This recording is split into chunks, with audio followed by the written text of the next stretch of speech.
श्री भागवत भगवान की है आरती, पापियों को पाप से है तारती।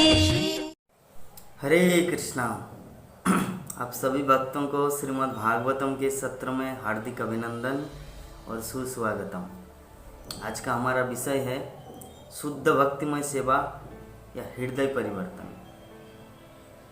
श्रीमद् भागवतम के द्वितीय स्कंद का तृतीय अध्याय है, कैंटो 2 चैप्टर 3।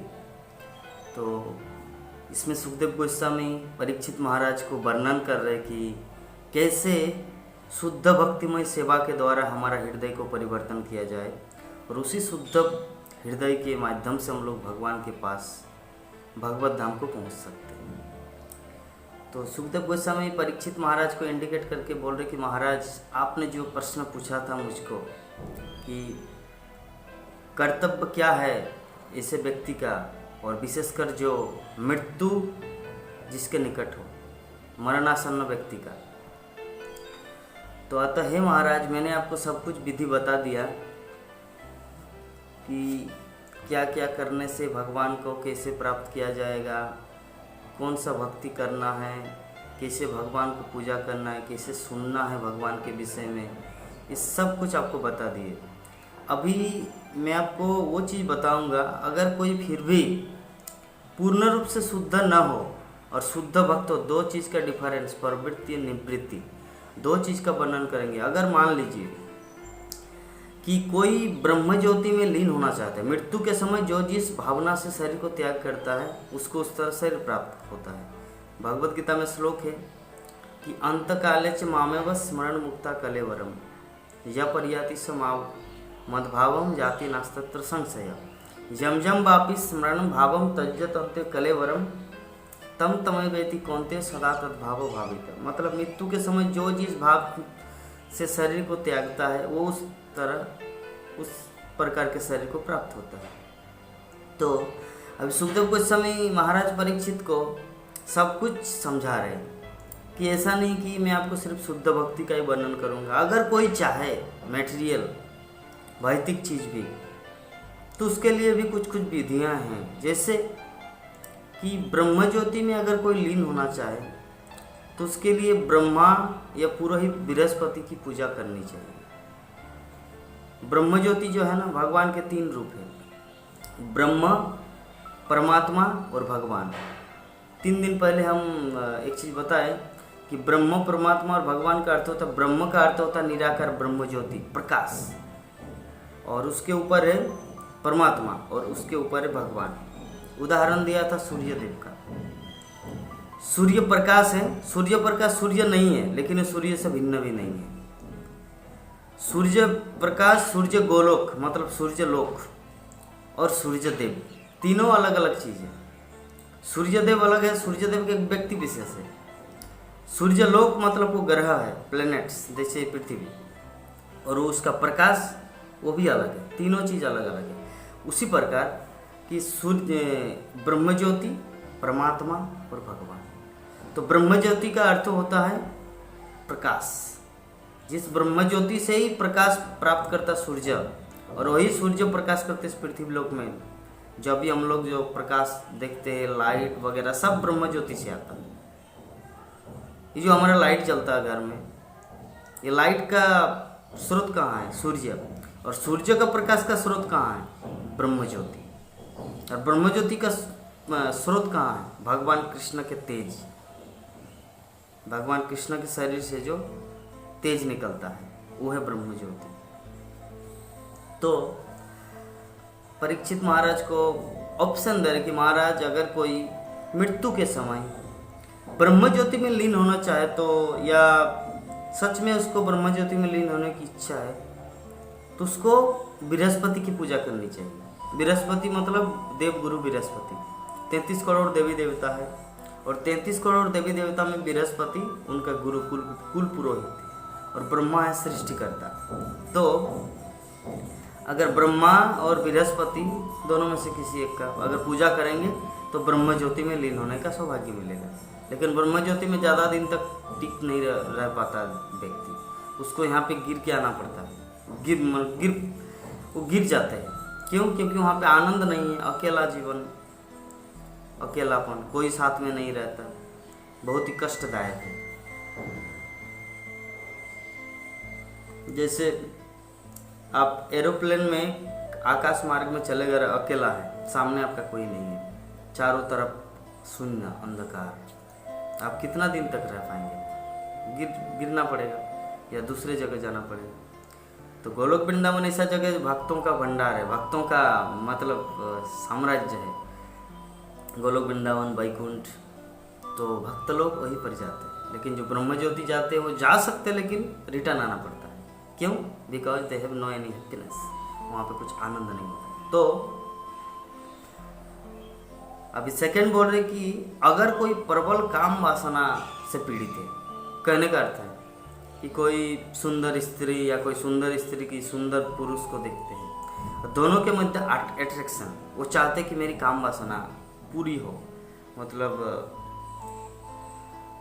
इच्छा होता है हृदय की। अगर वो उसको पूरा करना चाहे तो उसको क्या करना होगा? इंद्रदेव की पूजा करना है। सुखदेव गोस्वामी एक एक करके पॉइंट आउट कर रहे क्या क्या करने से क्या। वैदिक विधि जो है, वैदिक शास्त्रों में सब कुछ दिया गया है, आपको जो कुछ चाहेंगे वो आपको प्राप्त होगा। वैदिक विधि, वैदिक शास्त्र डिजाइटरी है, कल्प वृक्ष, what ever you like you will fulfil, मतलब सब कुछ आपको पूरा होगा। जो भी आप चाहेंगे, हृदय में कामना वासना करेंगे या उस विधि से अगर आप पूजा अर्चना करेंगे तो आपको प्राप्त होगा। सुखदेव गोस्वामी एक एक करके पॉइंट आउट कर रहे हैं। तो अब पहले क्या बताया?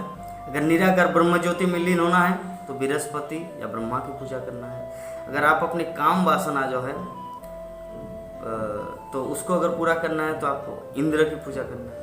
और अगर आप संतान की इच्छुक है, जैसे मान लीजिए आप गृहस्थ हैं, आप पति पत्नी दोनों साथ में रहते हैं, लेकिन आप लोग how you try so much, बहुत बार ट्राई किया लेकिन फिर भी आपका बच्चा नहीं हो रहा है, संतान नहीं हो रहा है, तो उसके लिए क्या करना? प्रजापतियों की पूजा करना। और सौभाग्य के लिए कि आप दुर्भाग्य से गिरे हुए हैं, आपको सौभाग्य लाना है अपने जीवन में, तब आपको दुर्गा देवी की पूजा करनी है। ये दुर्गा देवी की पूजा बहुत सारे विश्व इतिहास में की है। रुक्मिणी भी भगवान कृष्ण को पाने के लिए, सौभाग्य मतलब हमारा वास्तविक सौभाग्य क्या है? कृष्ण हमारे जीवन में आए, कृष्ण को मैं अपना स्वामी, कृष्ण को अपना पिता, कृष्ण को अपना पुत्र, कृष्ण को अपना मालिक, कृष्ण को अपना सब कुछ, ये सौभाग्य। जिसके जीवन में कृष्ण आता है ये सौभाग्य, बाकी सब दुर्भाग्य है। तो इसका उदाहरण रुक्मिणी को जब शिशुपाल के साथ शादी करवाना चाह रहे थे कि शिशुपाल के साथ आपको शादी करवा देंगे, तो रुक्मिणी गौरी देवी मंदिर में जाते थे और वहाँ पे जाके प्रार्थना करते थे कि मेरे जीवन में कृष्ण पति रूप में आए, यही मेरे सौभाग्य, यही मैं आपसे चाहता हूँ। और वही बाद में हुआ, कृष्ण उसको पति रूप में मिल गया। और दूसरा, वृंदावन की समस्त गोपियाँ वो कात्यायनी की पूजा की, कात्यायनी काली माँ, दुर्गा देवी, गौरी एक ही है, अलग अलग रूप, वो भी कात्यायनी की पूजा की कि कृष्ण हमारे जीवन में आए, वो पति रूप में हमें स्वीकार करे, मतलब मुझे, हम सबको पत्नी रूप में स्वीकार करे, मैं वो मेरा पति बने। तो वो भी दुर्गा देवी की पूजा की, कात्यायनी की पूजा की। क्यों? क्योंकि सौभाग्य की देवी है। कुछ भी अगर इच्छा करेंगे वास्तविक चीज़ की तो दुर्गा देवी फुलफिल करेंगे।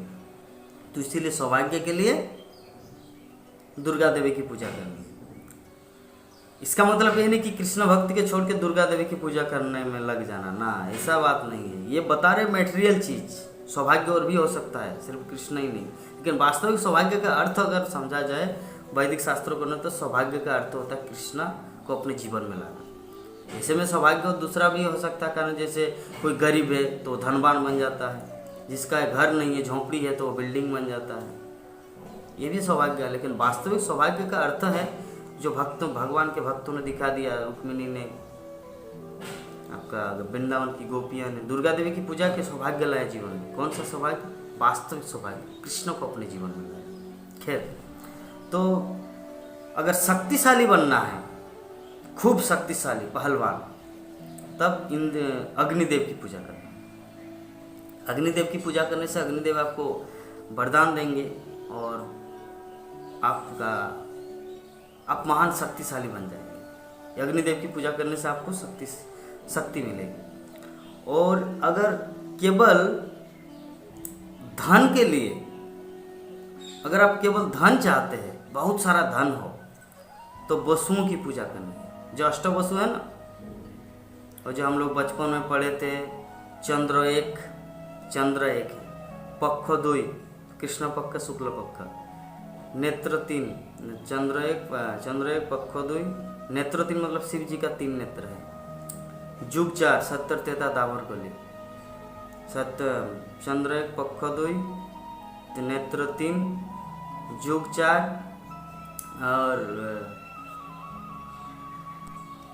बाण 5 का मतलब कामदेव का 5 बाण है, तो इसीलिए एक बाण, तो ये 5 बाण होता है जो जिसको कामदेव अपने वशीभूत कर देते हैं और उनको इस जगत में मटेरियल डिजायर, सेक्स डिजायर में बंध जाता है, क्योंकि काम मतलब सेक्स।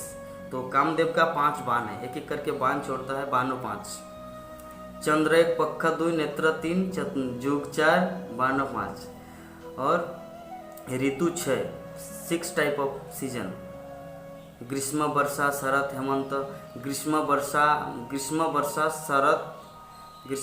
शरत हेमंत शीत बसंत, 6 ऋतु। और 7 क्या है? समुद्र 7, हिंद महासागर, प्रशांत महासागर, अटलांटिक महासागर, आपका हिंद महासागर, प्रशांत महासागर, अटलांटिक महासागर, इस तरह करके 7 महासागर है जो नाम अभी मेरा याद नहीं आ रहा। तो पहले क्या था? चंद्र 1, पक्ष 2, नेत्र 3, जुग 4, बाणों 5, ऋतु 6, 7 समुद्र, 8 वसु। और वसु जो है 8 है, उनमें से एक है भीष्मदेव, जो पहले वसु थे, बाद में अभिशाप के कारण उसको इस जगत में आना पड़ा। बस 8 वसु, 9 ग्रहों न 10 दिक जो है ना, पूर्व पश्चिम उत्तर दक्षिण ईशान अग्नि नैऋत वायु ऊर्ध्व उधः, ये जो 10 दिक है, ये हम लोग बचपन में जब 1 क्लास पढ़ रहे थे तो उस टाइम टीचर हम लोग को सिखाए थे। ये सब का है इस तरह मतलब 1 2 3 4 सिखाते थे। खैर, तो 8 वसुओं की अगर आप सच में धन, सिर्फ धन प्राप्ति के लिए चाहते हैं तो आपको वसुओं की पूजा करनी है। और महान वीर बनना है, महान वीर, शक्तिशाली के लिए अग्नि, और महान वीर बनने के लिए रुद्र अवतार। रुद्र अवतार मतलब भगवान शिव की 11 अवतार है अलग अलग, रुद्र का भी अलग अलग डिवीजन है। तो रुद्र अवतार जो है, रुद्रों की पूजा करना है। और अगर शरीर को हिष्ट पुष्ट रखना है, जिम करके एकदम परफेक्ट, तो उसके लिए पृथ्वी का पूजा करना है। और सुंदर बनने के लिए, वेरी ब्यूटीफुल, एवरीबॉडी अट्रैक्टेड, इतना सुंदर कि जगत के सभी उनके प्रति आकर्षित हो, उसके लिए किसकी पूजा करना है? गंधर्व की। और आध्यात्मिक विकास के लिए और ज्ञान के लिए, वास्तविक आध्यात्मिक ज्ञान कि जीवन का लक्ष्य क्या है, तब भगवान विष्णु या उनके भक्त की पूजा करना। सुखदेव गोस्वामी लेकिन एक एक चीज सब कुछ वर्णन कर रहे, ताकि परीक्षित महाराज कभी मन में ये न सोचे, हाय रे, मैं सोचा कि मेरे हृदय में जो जो इच्छा था वो पूरा हो जाए, लेकिन ये तो सिर्फ मुझे कृष्ण भक्ति सिखा रहे हैं। लेकिन नहीं, सुखदेव गोस्वामी सब कुछ बता दिए, as you like you can do, आप अभी जो भी चाहे आप कर सकते हैं। मृत्यु के समय परीक्षित महाराज 7 दिन उसका टाइम है, मर जाएगा वो, तक्षक नाग दंशन करके उसको मार देगा। तो अभी परीक्षित महाराज भक्त है और सुखदेव गोस्वामी पूरे वैदिक साहित्य का पारंगत है, तो सब कुछ बता रहे, मैटेरियल स्पिरिचुअल, आध्यात्मिक भौतिक, काम इच्छा या भगवत इच्छा, जो भी आपको चाहिए सब कुछ आप कर सकते हैं। अगर आप आध्यात्मिक और ज्ञान प्राप्ति के लिए भगवान की पूजा करना चाहते हैं, अगर आप चाहते हैं तो भगवान की पूजा या भगवान के भक्तों की पूजा।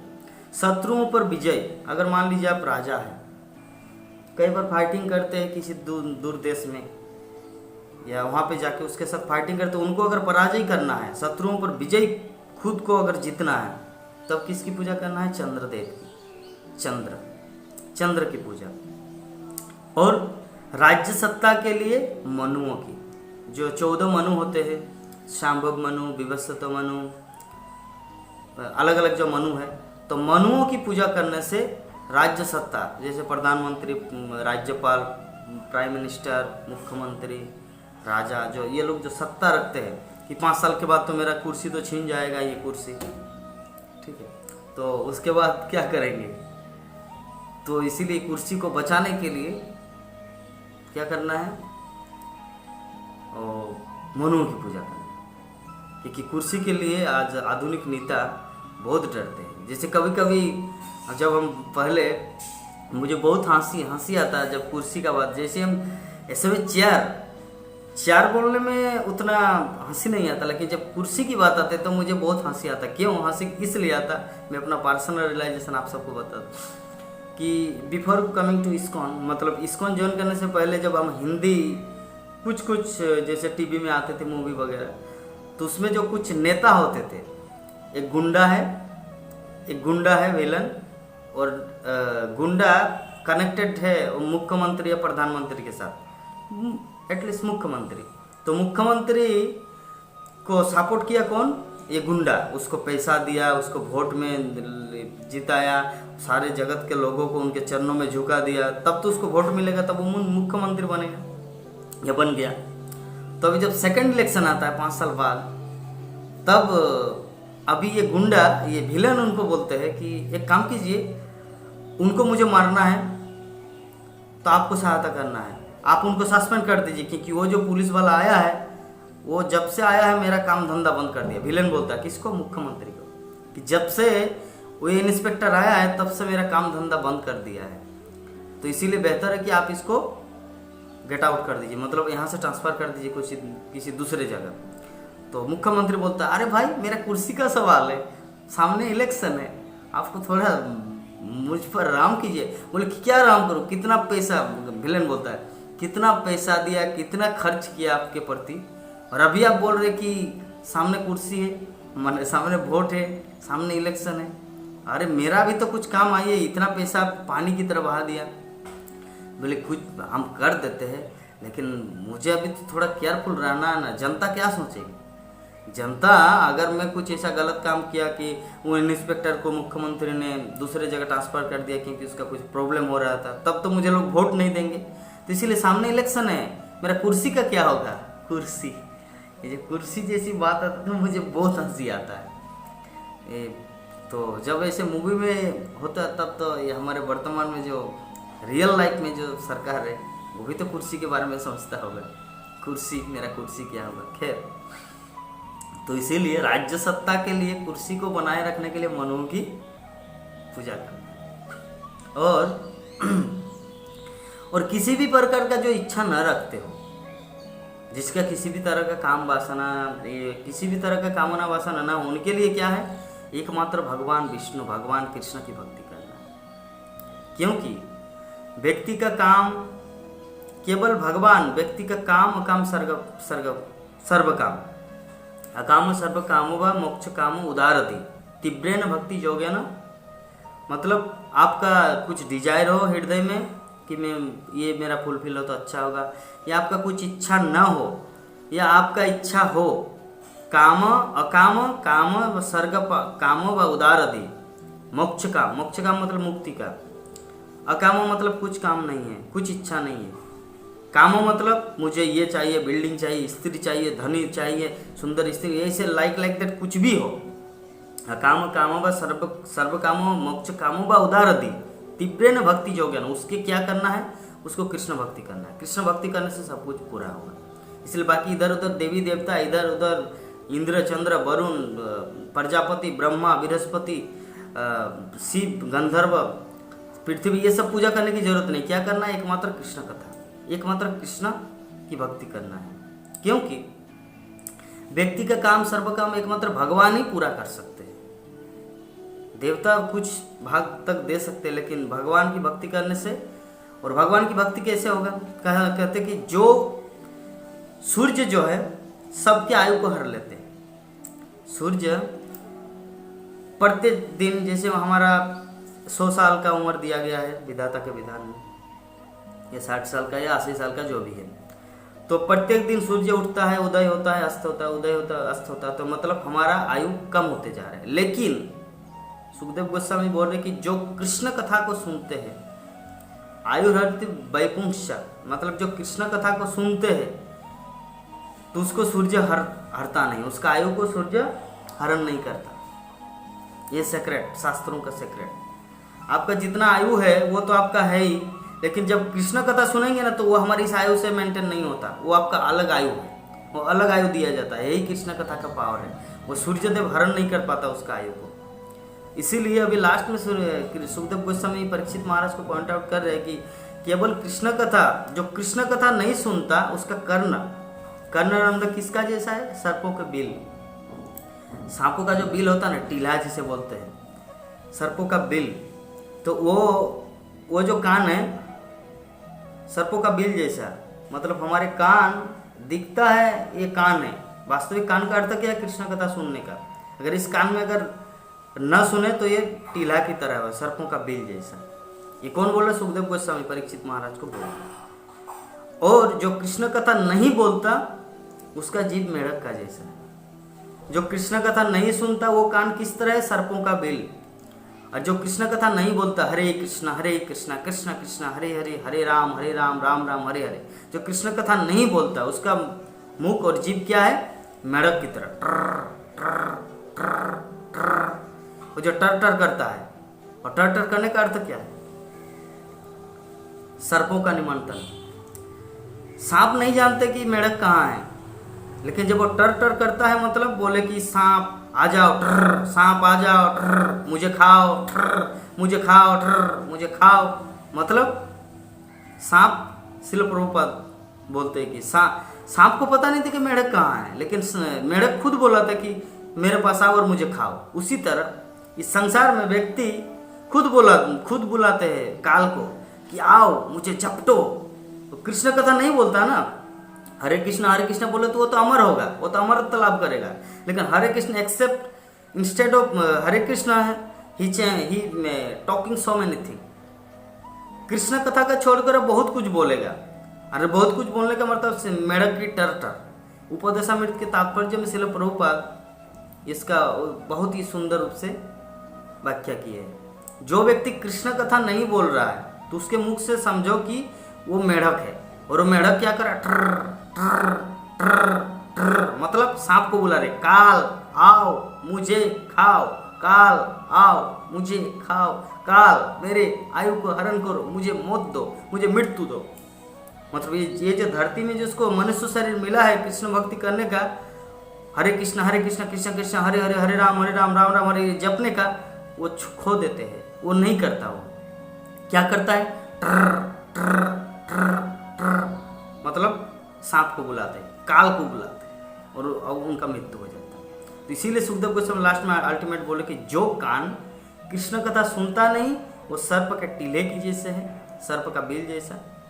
और जो जीवा हरे कृष्ण महामंत्र का जप नहीं करता, भगवान की कथा का नहीं बोलता, तो वो कैसा है? मेढक का जीव, टर बोलता है, काल को बुलाते हैं।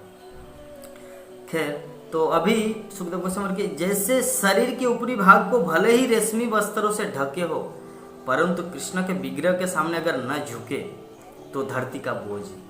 जैसे मान लीजिए टी शर्ट, जीन्स पैंट, टोपी, चश्मा, काला घड़ी, हाथ मोबाइल, एकदम फिट फाट, एकदम राजकुमार की तरह लगा, लेकिन अगर उनका शरीर, उनका एटीट्यूड अगर कृष्ण के विग्रह के सामने, राधा माधव के विग्रह के सामने, मंदिर में या भगवान को देखकर भगवान के विग्रह के सामने अगर झुकता नहीं, तो क्या है वो शरीर? धरती का बोझ है।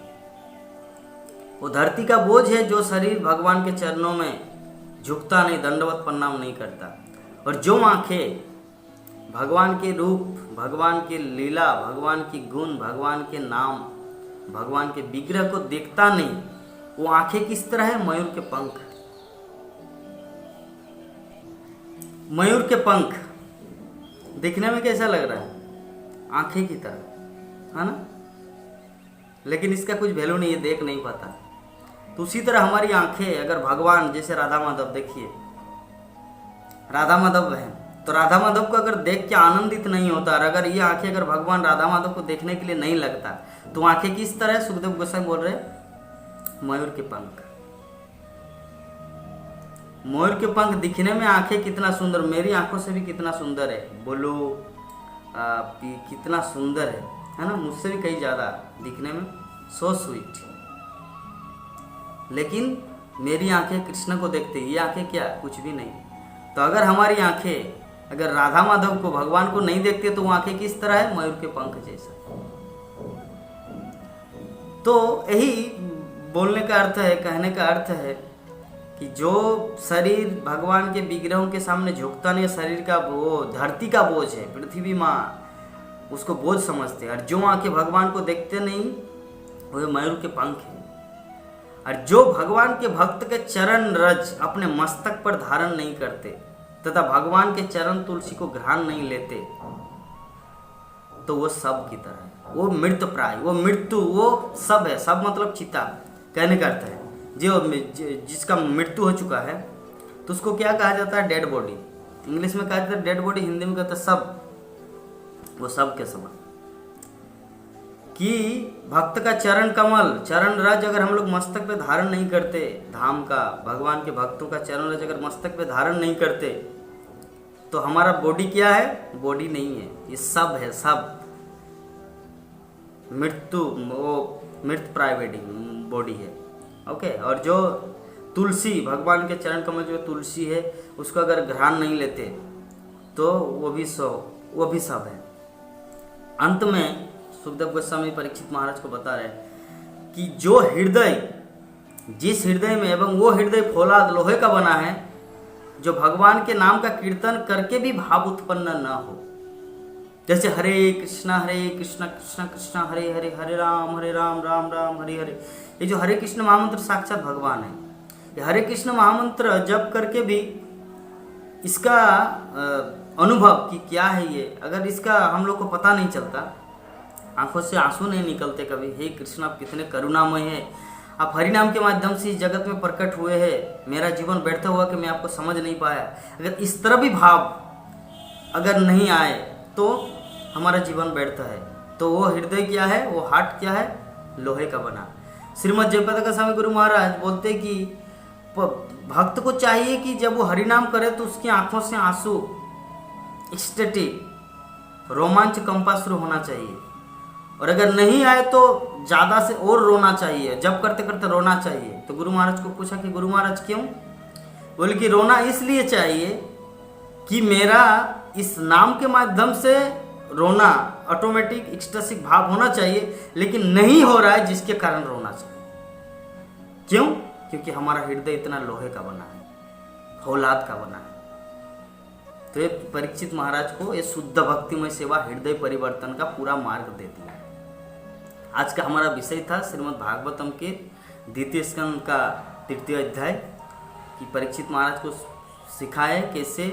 हमारा अल्टीमेट कंक्लूजन है आज के अध्याय का कि कुछ इच्छा हो, इच्छा ना हो, मुक्ति की कामना हो, भगवत धाम जाने का जो भी हो, अल्टीमेटली भगवान कृष्ण की भक्ति करना, कृष्ण की पूजा करना है और कृष्ण को ही स्मरण करना है, उसी का नाम जपना है, उसी का नाम उच्चारण करना है, लोगों के सामने उसी का नाम को गुणगान करना है। यही आज का सब। हरे कृष्णा कृष्णा कृष्णा हरे हरे, हरे राम राम राम हरे हरे। कल तक के लिए हम आप सबसे विदा चाहते हैं। हरे कृष्णा।